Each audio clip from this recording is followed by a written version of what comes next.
Neves, para trazer uma palavra para a gente nessa manhã. Amém.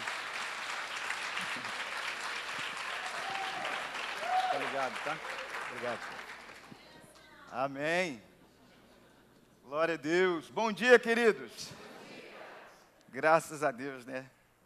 Pregador internacional. Pregador comprado lá na Europa. Pregador de roupa. Graças a Deus. Mas antes, propriamente, de nós entrarmos na mensagem, quantas pessoas estão nos visitando pela primeira vez aqui nessa manhã? Levante suas mãos para nós entregarmos aí um CD para você. Você é muito bem-vindo nessa casa. Que Deus abençoe a sua vida grandemente. Em nome de Jesus. O outro é que uma pessoa esqueceu um cartão do Bradesco. Se tiver com dinheiro, querida. Mas é um cartão Bradesco esquecido na livraria. Michele Aguiar é o nome. Michele Aguiar Vivas. É Vivas? Vivas. Procure aqui a pastora Deise no final que ela vai lhe entregar, tá certo? Somente a Michele, tá? Se não for Michele, não procura não. Graças a Deus. Queridos, vamos lá. Eu propriamente vou falar com vocês aquilo que eu já me dispus a falar aqui com as pessoas terças-feiras, mas é claro, Deus sempre vai acrescentando no nosso coração coisas tremendas. Eu estava conversando lá em cima com o pastor Hélio, o pastor Leandro, e nós estávamos falando disso, né? Que quando você se propõe a buscar a palavra de Deus, Deus sempre vai acrescentar no seu coração. Então não tem como.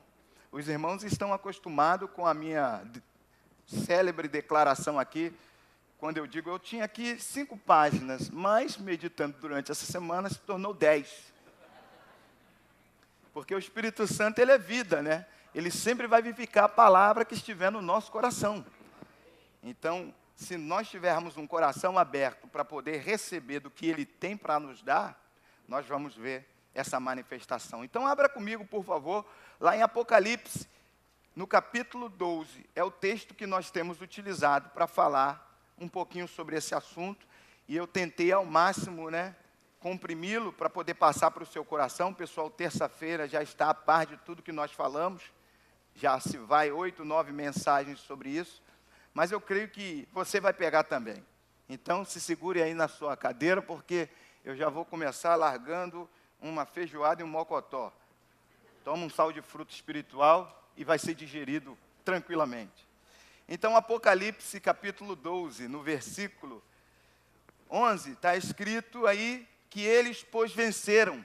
Ele está falando a respeito de uma batalha entre os anjos e Satanás, a serpente, os demônios, né? João está descrevendo esse acontecimento aqui, e ele está falando da vitória que aconteceu na vida desses anjos, né? Então, eles venceram por causa do sangue do Cordeiro. E o contexto aqui é que, quando nós lemos Apocalipse, nós pensamos em coisas futuras. Mas o próprio a carta de Apocalipse nos arremete a também coisas passadas. Porque o livro de Apocalipse é a revelação de Jesus Cristo. Por isso ele vem falando de símbolos, mas ele vem falando da vitória de Jesus. Então aqui, por exemplo, diz que eles venceram pelo sangue do Cordeiro. Como que eles venceram com o sangue do Cordeiro se o Cordeiro foi imolado no Novo Testamento? Então está falando dos dias de hoje. Jesus não morreu aqui no Novo Testamento há 2000 anos atrás. Ele morreu lá em Gênesis capítulo 3, quando Deus falou, olha, homem, com a mulher, com a serpente, serpente, você vai ferir o calcanhar da semente dessa mulher, mas ele vai ferir a tua cabeça. Ali Deus já tinha travado a vitória da nova criatura. Deus já tinha travado o tratado do retorno do homem ao lugar em que ele havia sido posto. Então, quando a Bíblia fala sobre isso, ele está falando também dos dias de hoje. Hoje, a tua posição e a minha posição, qual é? É mais do que vencedor, porque eles venceram, está escrito, eles venceram por causa do sangue do Cordeiro e por causa da palavra do seu testemunho. Então, 2 coisas aconteceram para que esses anjos obtivessem vitória. Quais foram? O sacrifício do Cordeiro e o testemunho coerente com aquele sacrifício.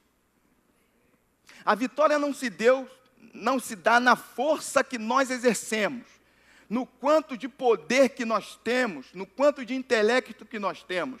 A nossa vitória está atrelada no testemunho que nós damos a respeito da obra de Jesus na cruz. Então, a razão por que Satanás me questiona, porque eu sou curado, por que você está declarando se você é curado, se você não é curado? É com base no sacrifício de Jesus. É com base no sangue de Jesus. Então a Bíblia diz que eles venceram por causa do sangue, por causa da obra. Então eu tenho falado aqui às terças-feiras sobre essa questão do sangue, porque a Bíblia vai falar lá em Gênesis, capítulo 4, versículo 10, sobre o sangue de Abel. Quando Caim mata Abel. Vamos lá, Gênesis capítulo 4.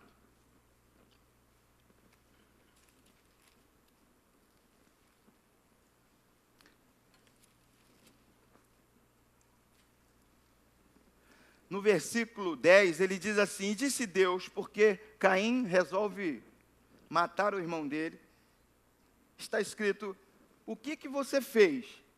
A voz do sangue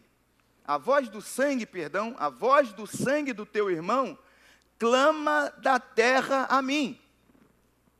A voz do sangue clama da terra a mim. Quantos estão prestando atenção? Então, a voz do sangue, do sacrifício, do homicídio que Caim cometeu com Abel, clamava a Deus. E o que é que a voz do sangue de Abel clamava a Deus? Justiça. Agora vamos a Hebreus capítulo 12. Que bom que você está prestando atenção e pegou. Então, eu posso introduzir agora um mocotó. Então, em Gênesis, a voz do sangue de Abel clamava a Deus por justiça, porque um homicídio havia sido praticado. Aqui em Hebreus, nós encontramos agora a expressão do próprio escritor, falando que nós temos chegado, Hebreus capítulo 12, a Sião. Nós não temos chegado, ao Monte Sinai, mas nós chegamos ao Monte Sião. Sião é a igreja do Senhor Jesus. Sião é eu e você. Então diz que nós nos achegamos agora a essa igreja, a essa realidade da igreja. Versículo 22 de Hebreus capítulo 12. Mas tendes chegados ao Monte Sião. Vocês chegaram à igreja, vocês são a igreja, vocês são Sião. E vocês chegaram à cidade do Deus vivo. E vocês chegaram a Jerusalém celestial, a incontáveis hostes de anjos, a universal assembleia. Assembleia é ajuntamento de povos. Vem do contexto igreja. Então, é assembleia universal, ou seja, Apocalipse diz que ele comprou toda a tribo de língua e de nação para o nosso Deus, o constituiu príncipe, sacerdote, reinarão sobre a terra. Comprou todos os povos. E aqui ele fala sobre a universal assembleia. Não está falando só de mim e você, de outros que já partiram, desses que estão aqui presentes nessa igreja e de outros que serão alcançados. Todos nós, através do sacrifício de Jesus, nos achegamos a isso. Nos achegamos à universal assembleia, à igreja dos primogênitos arrolados no céu, a Deus, o juiz de todos, aos espíritos dos justos, aperfeiçoado. Olhe para cá que tem um contexto que eu quero lhe falar. Em Cristo você é completo. Em Cristo você é perfeito. Oh, aleluia. Vamos continuar. A Jesus, o mediador da nova aliança, e ao sangue da aspersão, que fala coisas superiores ao que fala o sangue do próprio Abel. Então, qual é a voz do sangue de Abel? A voz do sangue de Abel é que Deus deveria fazer justiça. Deus deveria fazer justiça. Deus deveria fazer justiça em virtude de um pecado que foi cometido injustamente.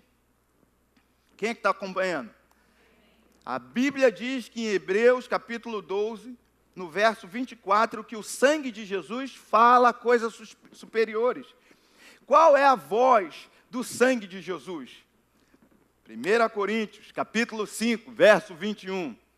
Aquele que não conheceu o pecado, Deus o fez pecado por nós, para que nele nós fôssemos feitos justiça de Deus.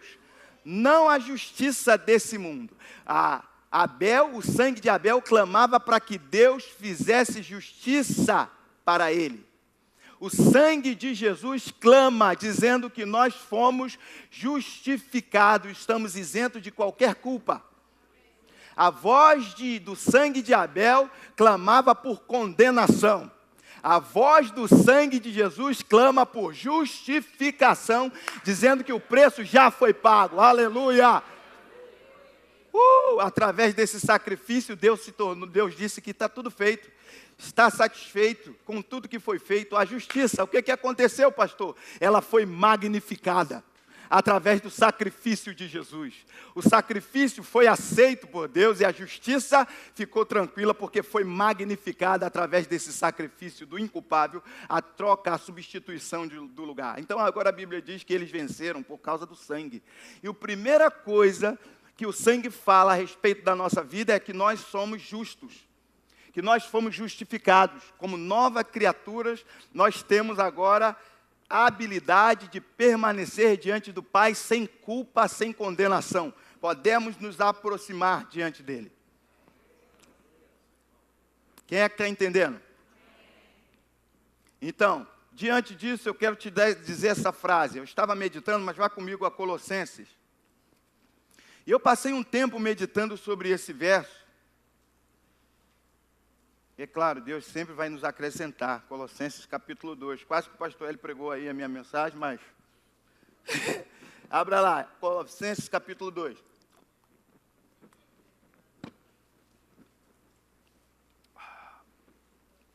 Cristo em mim, eu sou salvo. Mas a questão não é Cristo em mim. A questão é quando eu opero em Cristo. Então, em Colossenses capítulo 6, está escrito assim, capítulo 2, versículo 6. Ora, como recebeste a Cristo Jesus, e de que maneira nós recebemos?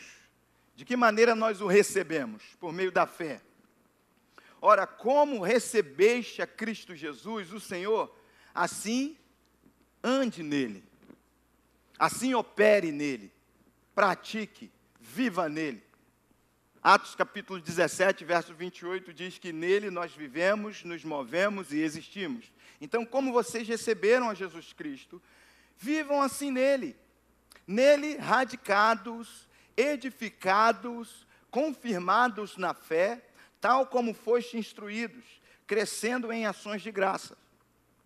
Versículo 8, ele faz uma observação dizendo, cuidado, para que ninguém vos venha enredar com a sua filosofia, e vãs sutilezas, conforme a tradição dos homens, conforme os rudimentos do mundo, e não segundo a Cristo, e não segundo a posição da qual você foi colocado.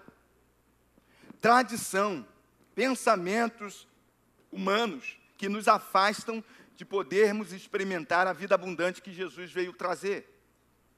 No verso 9 ele diz, porquanto nele habita corporalmente. Pensa nisso. Nele, em Cristo Jesus, habita corporalmente, na forma corporal. O que habita nele? Está escrito, a plenitude da divindade.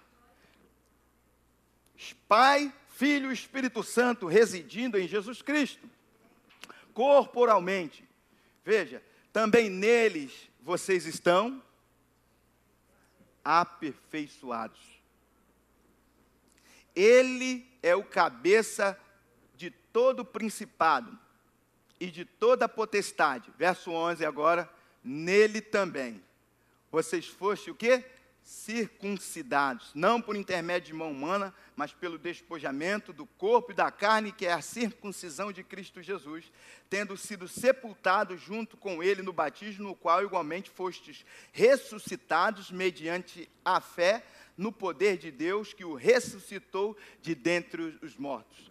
Então esse texto fala que a mesma plenitude que há em Cristo Jesus, agora habita dentro de mim, porque eu sou justiça de Deus, porque eu fui justificado. Ele diz em Efésios capítulo 2, versículo 1, que Ele nos deu vida, estando nós mortos nos nossos pecados e delitos. A palavra vida é zoe, aquela palavra que significa ter a mesma vida de Deus operando dentro de nós. A mesma vida que Deus tem está operando dentro de você. Não uma porção, mas a totalidade. Operando dentro de você. Amém? Então, Cristo em mim, repita comigo, Cristo em mim. Eu sou salvo. Mas quando eu opero em Cristo, eu sou glorificado. É nessa posição que nós precisamos operar a nossa vida. Qual posição? Glorify. Aleluia! Em inglês, glorificado. Eu vou te mostrar uns textos, vai ser muito bom para você. Então, vamos embora. Deixa eu passar umas telas aí para você acompanhando. Diante disso que eu falei, a nova criatura, esse sacrifício que foi feito na cruz, do qual eu e você estamos incluídos, agora nós estamos em Cristo Jesus, nós estamos nessa plataforma, agora nós temos o sangue de Jesus a nosso favor, nós temos aquele que é maior, que habita dentro de nós, maior do que aquele que está nesse mundo, maiores são as forças a nosso favor, aleluia, do que as forças que vêm contra nós, então estamos nessa posição, na plataforma da nova criação, da justiça de Deus. Eu preciso operar a minha vida a partir de aqui, dessa plataforma. A partir desta plataforma. Eu e você precisamos operar a nossa vida a partir desta plataforma. O erro é que quando o diabo vem nos enganar, anota aí Salmo 11, o salmista Davi, ele declarou seu posicionamento, ele diz, no Senhor me refugio. Toda vez que nós nos apoiamos no que Deus fez, no que Deus falou, o diabo ou as circunstâncias virão para testar a nossa fé. Então eu declarei, eu sou justiça de Deus, eu sou salvo, eu sou curado. O inferno ou as circunstâncias tentarão provar a minha fé. A Bíblia diz, o caminho de Deus é perfeito, a sua palavra é provada. Eu não quero te desanimar, mas toda palavra crida será provada. Não por Deus, simplesmente, mas pelas situações, por Satanás. E ele fica lá, quero ver se realmente o Paulo crê nisso. Está dizendo que você é curado? Quero ver. Aí lança uma enfermidade sobre o meu corpo, ou lança pensamentos para que eu venha concluir que aquela enfermidade é terminal, não tem jeito, eu não vou sair daquela situação. Para que eu saia, presta atenção, da plataforma da justiça de Deus e venha para a plataforma humana operar. Nessa plataforma, eu tento curar o meu corpo. Nessa plataforma humana, eu tento prosperar a minha vida. Nessa plataforma humana, eu tento me justificar. Quem é que está entendendo? Nessa plataforma humana, eu tento criar meios de salvação para a minha vida. Essa plataforma me faz começar uma obra que Jesus já terminou. É a plataforma humana. A plataforma humana me faz olhar para a obra de Cristo como se algo ainda precisasse ser feito. E é essa plataforma que Satanás quer que eu saia. Vá comigo a Romanos capítulo 8. Mas, por exemplo, no Salmo capítulo 11, versículo 1, o salmista disse, no Senhor me refugio. Como, pois, dizeis a minha alma, foge para o teu monte? Porque os ímpios estão à espreita, pronto para lançar um arco de flecha contra você. Veja que não está escrito, foge para o monte de Deus, mas está escrito, foge para o teu monte, Paulo. Foge para o teu esconderijo, aquilo que você pode fazer humanamente. Eu disse, no Senhor eu me refugio. Vem um pensamento e diz, não, foge para o teu monte. Faça aquilo que você pode produzir. Fale com teu irmão que trabalha naquela repartição. Busque alguma alternativa humana. Quem é que está entendendo? Versículo 3 diz, ora, destruídos os fundamentos, o que poderá fazer o homem? Nada. Porque se Satanás destrói a nossa confiança, nós não podemos clamar a Deus. Então, Romanos capítulo 8, Quem é que está entendendo? A partir do verso 29, está escrito assim: porquanto aos que o de antemão conheceu, ele também predestinou. Essa predestinação é a predestinação em Cristo Jesus. Não é predestinação do Paulo, é a predestinação em Cristo Jesus. Se o Paulo estiver em Cristo Jesus, ele também está predestinado. Se o Paulo não estiver em Cristo Jesus, ele não está predestinado. Então, aos que de antemão conheceu, os predestinou para serem a imagem, para serem conforme a imagem dos seus filhos. Essa palavra imagem significa operar como Deus opera. Veja que a Bíblia não diz que o homem foi criado à sua imagem. Diz que foi criado à sua imagem e à sua semelhança. Mas aqui a Bíblia aparece dizendo que nós seríamos conforme a imagem do Filho, a fim de que ele seja o primogênito entre muitos irmãos. Quem é que está entendendo? Verso 30, e aos que predestinou, a esses também chamou. E aos que chamou, a esses também justificou. E aos que justificou, a esses também glorificou. Então é quando nós somos justificados que nós ganhamos a habilidade para poder reinar sobre as situações da nossa vida. Então, diante disso que eu falei, alguns aspectos sobre a nova condição do homem. O homem foi criado para exercer domínio sobre a terra. Qual é a finalidade de hoje estar em Cristo Jesus? É exercer domínio sobre a terra. Gênesis capítulo 1, versículo 28 diz que quando Deus cria Adão, ele diz: domina, governa. Em Salmos capítulo 110, versículo 2, aparece a palavra dizendo: domina entre o teu povo. Veja, Salmo 110. Quem é que está acompanhando? Oh, aleluia.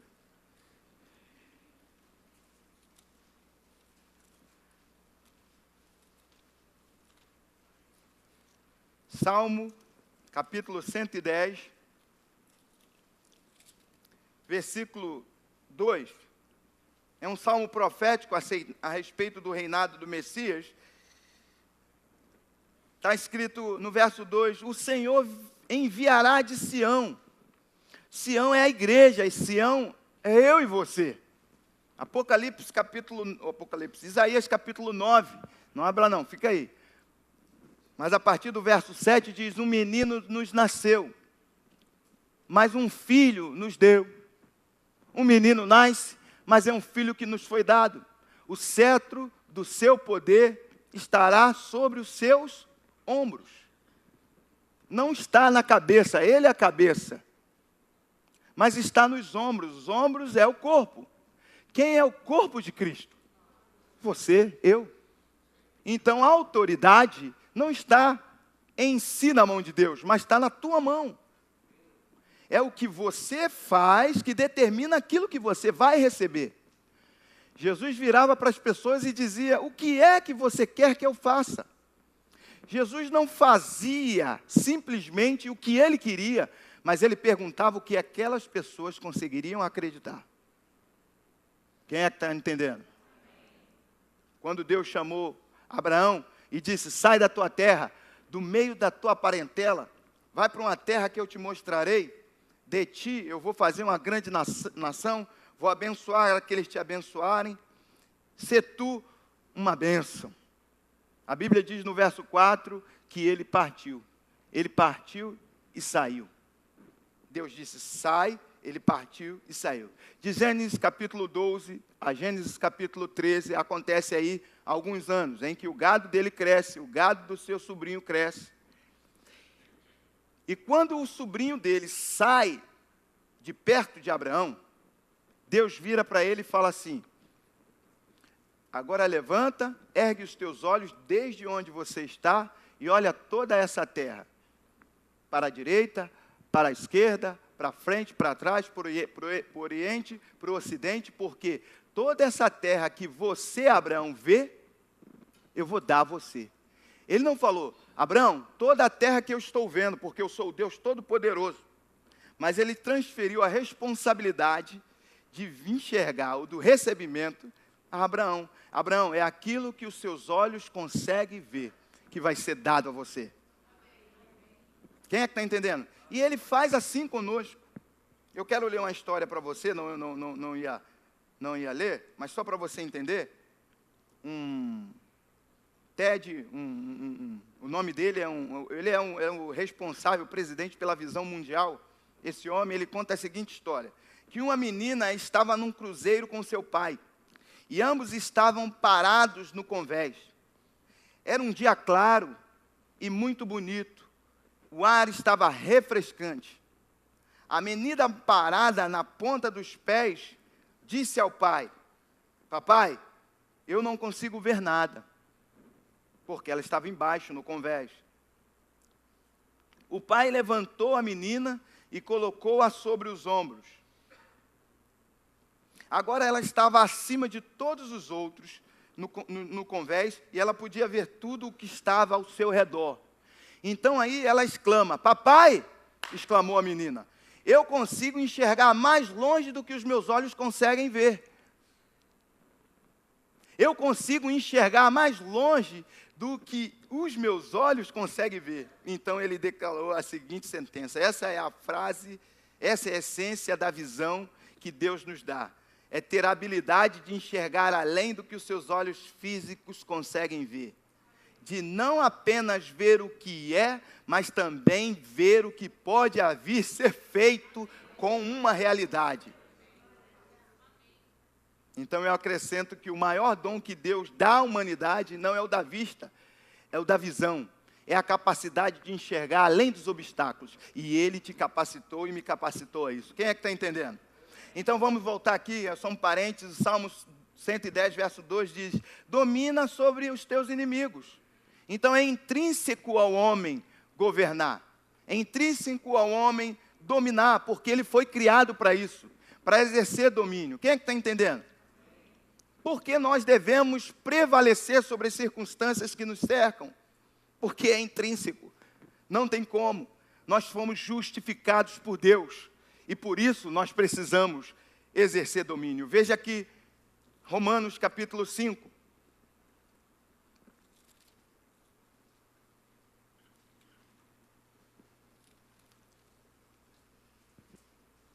Versículo 1. Está escrito, justificados, pois, mediante a fé, nós temos paz com Deus. Justificado, pois, mediante a fé, nós temos paz com Deus. Primeiro aspecto, então, essa paz, essa palavra paz, significa segurança, prosperidade, felicidade, porque paz e harmonia fazem e mantêm as coisas seguras e prósperas. Essa palavra paz no grego, eire, aí está aí para você anotar, aleluia. Significa segurança, prosperidade, felicidade, porque paz e harmonia fazem e mantêm as coisas seguras e prósperas na nossa vida. Então, depois que nós somos justificados, nós podemos reinar, porque a Bíblia diz em Romanos capítulo 8, verso 29, que aqueles que Ele chamou, Ele justificou, justificando, Ele glorificou. Ele colocou acima das situações nessa terra, acima dos problemas, acima de todo nome que se possa referir, não só no presente século, mas também no vindouro. Está falando de Jesus Cristo em Efésios e nós estamos nele. Aí eu falei terça-feira que a coisa mais maravilhosa é que Deus, Ele não te abençoa. Primeiro Ele te justifica, Ele te valoriza, Ele atribui valor a você. E quando Deus atribui valor a você, Ele está te exaltando. As bênçãos são consequência da exaltação. Quando uma autoridade chega a um país, ou ela vai a algum local, eu sempre dou esse exemplo, ela fica isenta de pagar qualquer coisa, porque ela é autoridade. A sua reputação fala alto. Onde ela chega, ou onde ela for chegar, existe algo preparado. As pessoas ainda, vamos preparar, quem é que está vindo aí? Pastor Hélio, aleluia, a igreja está limpinha. Tudo está arrumado. A sua reputação fala alto, glorifica Ele, hein? É o que Deus diz você, a sua reputação em Cristo Jesus te glorifica. Então as bênçãos são consequências da sua exaltação. Primeiro Ele vai justificar você. Primeiro Ele vai dizer que você é nova criatura e vai te colocar em lugar celestial acima de Cristo Jesus. Depois Ele vem com as suas bênçãos, suas promessas, suas recompensas e acrescenta a sua vida. Ele não disse, Paulo, corre atrás da bateria. Mas Ele transformou o Paulo e falou, bateria, corra atrás do Paulo. Ele não falou para você correr atrás da bênção, mas Ele falou que a bênção correria atrás de você porque você foi justificado. Ele não disse que você é cauda. Ele disse que agora você é cabeça, você está em cima. Ele não disse que você está embaixo. Ele disse que você está sentado em Cristo Jesus, em lugares celestiais, acima de todo demônio, de toda potestade, de toda doença, porque você foi justificado para estar lá. Aleluia! Você é o Filho de Deus andando nessa terra. Aleluia! Estou animado, vou botar até os óculos. Estou terminando. Então, ser justiça, ou ser transformado em justiça, não é uma questão do que eu vou fazer, do que eu posso fazer, do que você pode fazer, é uma questão de natureza. É a natureza do próprio Deus operando em nós. Justiça, ou se tornar justiça, ser justificado, é ter a habilidade de você permanecer na presença de Deus, como se nenhum pecado você tivesse cometido. É a mesma liberdade que Jesus tinha com o Pai. Quando nós confessamos a Jesus como Senhor, não somente o senhorio dele vem sobre a nossa vida, mas o senhorio dele vem sobre a nossa vida, flui através da nossa vida e fica ao redor da nossa vida. Caiam 1000 ao teu lado, 10.000 à tua direita, e tu serás atingido. Não! Não, porque o senhorio dele cobre a tua vida, cobre a tua casa, cobre a tua família, cobre todos os teus bens, porque você está nessa plataforma da justiça de Deus. Veja, Isaías, capítulo 54. É claro que eu não vou conseguir falar tudo para você num domingo, diante de tantas coisas que já falei, mas estou tentando compilar ao máximo. Vai pegando aí. Versículo 14, está escrito, serás estabelecidas em justiça. Isaías capítulo 54, verso 14. Serás estabelecida em justiça, longe da opressão. Aleluia. Porque já não temerás, também do espanto, porque não se chegará a ti. A consequência de nós estarmos estabelecidos na justiça de Deus é por conta do sacrifício de Jesus na cruz. Então a gente vai ler o verso 17, que toda arma forjada contra nós não prospera. Toda língua que se levanta, nós é que condenamos, porque fomos justificados por Deus. Fomos colocados em um lugar mais alto do que os nossos acusadores. Quem é que está entendendo? Então, quando nós confessamos a Jesus como Senhor, não só o senhorio dele está sobre a nossa vida, mas flui através da nossa vida, por meio de nós. No momento que nós fazemos a confissão que Ele é Senhor da nossa vida, nós nos tornamos os seus representantes na terra. Quem é que está entendendo? Então, sendo transformados em justiça de Deus, Jesus é o Senhor do diabo. Nós somos também. Ele é senhor do diabo, na questão de que ele que manda, ele que governa, ele que manda, ele que tem domínio. Ou é o diabo que tem senhorio na vida dele? Não, é Jesus que tem senhorio na vida do diabo. Nós também temos.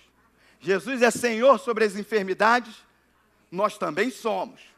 Jesus é Senhor sobre os problemas que cercam a nossa vida, nós também somos. Aleluia. Ele é Senhor no inferno, nós também somos porque estamos nele. Aleluia. Ele é Senhor no céu, também somos porque estamos nele. Tudo que ele é, nós somos. Tudo que ele tem, nós somos. Então, transformados em justiça de Deus, nós somos os senhores na terra. Em seu nome, nós somos mais do que vencedores. Em seu nome, nós somos dominadores sobre as circunstâncias que nos cercam contra todas as forças do mal. Quem é que entendeu? Para terminar, Efésios capítulo 6. Anote aí, quando Paulo vai falar sobre a couraça da justiça, então ele fala sobre a armadura do cristão. De que nós agora temos um combate, e todo mundo sabe que o nosso combate é o combate da resistência. É o combate de resistir o diabo. A Bíblia diz resistir o diabo e ele? Então Paulo fala sobre algumas partes da armadura. A partir do verso 14, Paulo fala que nós precisamos estar firmes, cingindo a armadura. A primeira peça da armadura, ele diz que é o cinto da verdade, é a palavra de Deus. Nós sabemos que todas as peças correspondem à palavra, mas, por exemplo, ele diz que o cinto da verdade deve estar acoplado à couraça da justiça. Aleluia! Porque a couraça da justiça é uma figura do soldado romano, protegia os órgãos vitais dele, protegia essa região de quem eles eram. Então Paulo pega para dizer, olha cara, fique vestido dessa couraça, porque as demais peças, presta atenção, da armadura, só terão validade se essa peça estiver acoplada ao teu coração, ao teu corpo. E é exatamente assim, queridos, é quando nós entendemos quem nós somos, que nós operamos as ferramentas da palavra. O diabo não tem medo da igreja que sabe. O diabo não tem medo da igreja que se levanta e diz, aleluia, Deus é bom, Ele é meu Senhor, Ele suprirá a minha necessidade. Mas o diabo, olhem, tem medo da igreja que se levanta para praticar aquilo que sabe, que executa aquilo que ela sabe no seu coração. E esse é o espírito da fé. 1 Coríntios 4:13. Ora, tendo o mesmo espírito da fé, eu criei, por isso é que eu falei, nós cremos, por isso é que nós falamos. Versículo 14, não diz que ele fala porque todo mundo está falando ou porque o pastor falou. Mas fala, ele diz, sabendo. Ele tem consciência de que aquele que ressuscitou a Jesus Cristo de dentre os mortos, ressuscitaria o corpo dele se fosse preciso. Então ele fala consciente, ele sabe da herança que ele tem, aleluia. Ele sabe do sacrifício que foi feito na cruz do Calvário. Existe uma voz no sangue que fala que eu fui justificado. O que eu falo? Fui justificado. Existe uma voz no sangue que fala que eu fui sarado de todas as minhas enfermidades. O que eu falo? Que eu fui sarado, eu testifico, eu testemunho, eu declaro o que Deus disse. Quem é que está entendendo? Então, justiça de Deus é quem nós somos. Em Cristo Jesus fomos justificados. Em Cristo Jesus fomos santificados. Em Cristo Jesus nós fomos separados para Ele. Então, toda a nossa declaração de fé,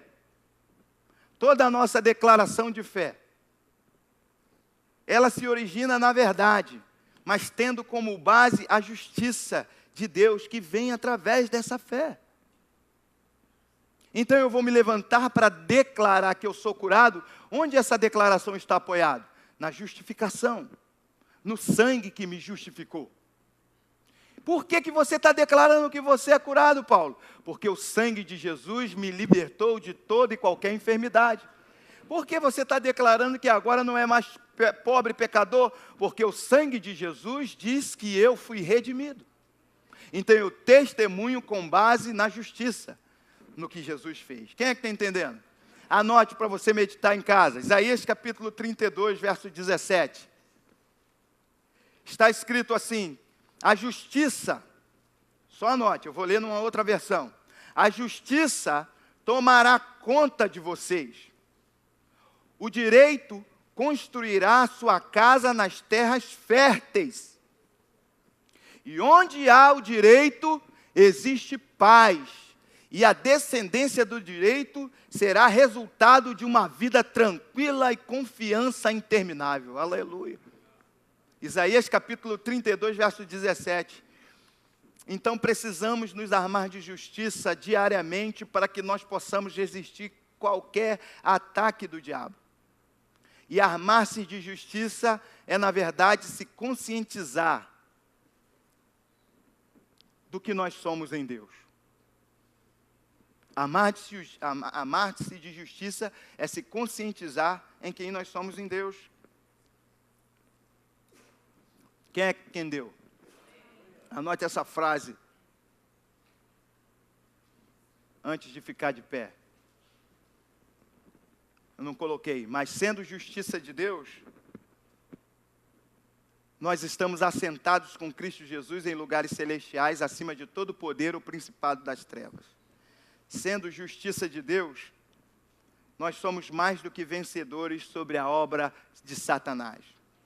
Do ponto de vista de Deus, o diabo não é um inimigo a ser abatido.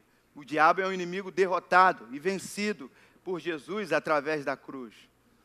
Quem é que entendeu? Vamos ficar de pé. O tempo é pouco. Se quiser assistir mais, terça-feira.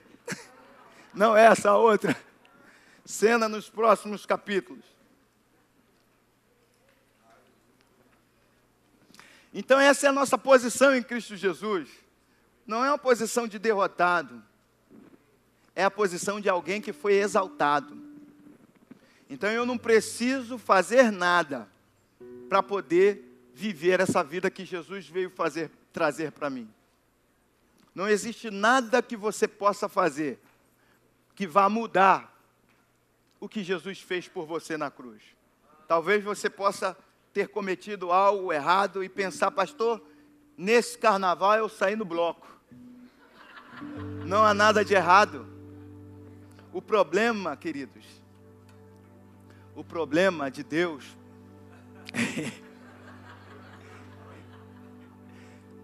não são as mãos do pecador. Presta atenção, isso é muito legal. Deus me falou baseado em Isaías capítulo 59. Não há nada que eu possa fazer que possa apagar o que Ele fez na cruz do Calvário. Não existe pecado. É claro que Ele não espera que eu não peques mais. Mas não existe nada do que eu possa fazer que eu possa apagar o sacrifício que foi feito na cruz do Calvário. Não adianta eu tentar mostrar para os homens o quanto eu sou justo. Eu não vou ser mais justo do que eu fui feito em Cristo Jesus. E não importa o que as minhas mãos fizeram, importa o que Jesus fez. Então o problema não são as mãos do pecador, o problema é a natureza do pecador. Você pode mudar a mão do pecador, você pode falar para ele não pegar mais naquilo, pode falar para ele parar de fazer aquilo, mas ele não vai deixar de fazer porque o problema não está nas mãos, nas ações, o problema está na natureza. Quando a natureza é removida, as mãos param de cometer aquele tipo de erro. É a questão do processo da transformação da mente. Isaías capítulo 59 fala com relação ao povo de Deus: meu povo, olha, os vossos pecados é que fazem separação. Não sou eu que estou me afastando de vocês. Eu continuo no mesmo lugar. Eu sempre dou esse exemplo. Deus não fica, o cara pecou e Deus entra e fica: meus filhos, eu não estou mais vendo vocês. Apareçam. Eu fui embora. Vocês pararam de ouvir minha voz? Claro que não. Eu continuo no mesmo lugar. O pecado, ele faz isso. Ele não impede Deus de ver você, mas ele impede você de ver Deus. Ele não impede Deus de olhar para as pessoas, ele olha com compaixão, mas o pecado afasta a pessoa de Deus. Deus nunca vai se afastar de qualquer pessoa. Você que está me assistindo talvez esteja pensando que Deus afastou de você. Ele nunca se afastará de você. Ele te ama. E Ele já criou uma saída para que você pudesse mudar isso. A Bíblia diz que o pecado foi removido. O sacrifício foi aceito. Oh, aleluia. O véu do templo se rasgou de cima a baixo para que você pudesse ter acesso livremente na presença de Deus. O problema do pecado foi resolvido. Não são suas mãos. Não eram nossas mãos. Não eram as nossas mãos. Não eram nossas ações. Era uma questão de natureza. Ele removeu a natureza. Ele foi moído pelas nossas iniquidades, natureza. E por isso agora nós podemos nos apresentar diante deles como santos, justos, inculpáveis, lavados, remidos pelo sangue de Jesus, com todo o domínio e toda a autoridade. Não como cabeça, não como cauda, mas como cabeça. Não como embaixo, mas em cima. Não como vítimas, mas como mais que vencedores. É uma outra plataforma, é a plataforma da qual Deus criou e nós podemos operar. Em Cristo Jesus eu fui justificado. Aleluia, você foi justificado. Em Cristo Jesus você foi santificado. Você está nessa plataforma. Em Cristo Jesus você foi feito próspero. Em Cristo Jesus você foi feito curado. Em Cristo Jesus você foi feito mais que vencedor. Em Cristo Jesus você é completo, aleluia. Em Cristo Jesus você é perfeito. Em Cristo Jesus o teu futuro já está planejado. Em Cristo Jesus você cresce, prospera, progride. Em Cristo Jesus o diabo está debaixo dos teus pés. Em Cristo Jesus as enfermidades não têm espaço na tua vida. Em Cristo Jesus toda a tua casa será salva, aleluia. Em Cristo Jesus uma mesa repleta está preparada para você. Oh, aleluia. Ora labaçubi andaraba labaçai. Ei, nele,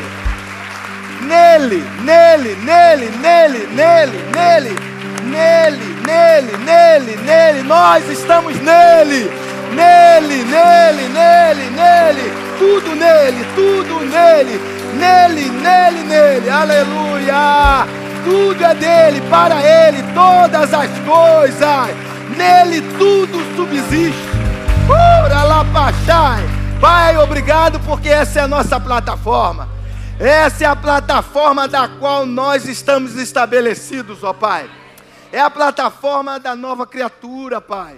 É a plataforma onde Tu colocaste os Teus filhos, Senhor, glorificados em Cristo Jesus, nessa posição, como mais que vencedores, Pai. Eu te peço que isso possa ficar enraizado no nosso coração, que Tu possa ajudar a mim e os meus irmãos, Senhor, a permanecermos firmes, Senhor, nessa plataforma. A Tua palavra declara que nós não somos daqueles que retrocedem, mas somos daqueles, ó Deus, que permanecem firmes, que avançam, que crescem e progridem. Obrigado porque não há condenação sobre a nossa vida. O preço já foi pago. Justiça clama que já está satisfeito. O sacrifício foi aceito, Pai, e a justiça foi magnificada, aleluia. Nós somos salvos, sarados da planta dos pés, a raiz do nosso cabelo, todo o nosso corpo tem saúde. Agora a nossa família é uma bênção. Agora nós temos um futuro brilhante, aleluia, promissor. Tem sonhos no nosso coração. O Senhor está em nós e através de nós faz a Tua obra, aleluia. Oh, maior é aquele que está na nossa vida do que aquele que está nesse mundo. Somos mais que vencedores, ó Pai. Estamos acima de toda a força contrária de Satanás. Ele não tem parte mais na nossa vida, Pai, aleluia. Nós somos mais que vencedores. Ele já perdeu na nossa casa. Satanás perdeu na nossa vida, perdeu nos nossos negócios. Não tem mais vantagem, porque o Espírito Santo está sobre mim. O Espírito do Deus, aleluia. Eu glorifico o Teu nome, Pai. Eu enalteço o Teu nome. Magnificamos o Teu nome. E te agradecemos o nome de Jesus. Vamos declarar: eu sou grandemente abençoado. Aleluia. Vai. Eu sou grandemente abençoado. Eu sou altamente favorecido. Sou profundamente amado por meu Pai. Por meu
Glória!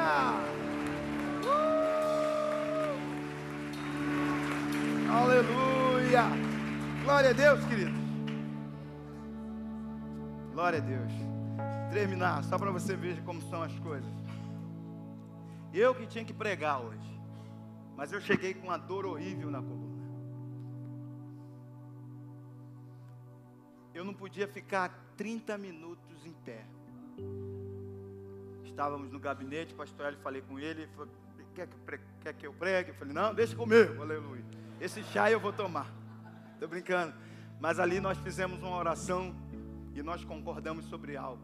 E ele me declarou uma palavra e falou assim, não vai acontecer nada, você vai ficar, vai pregar firme. Me dá licença que eu vou botar o diabo para chorar agora.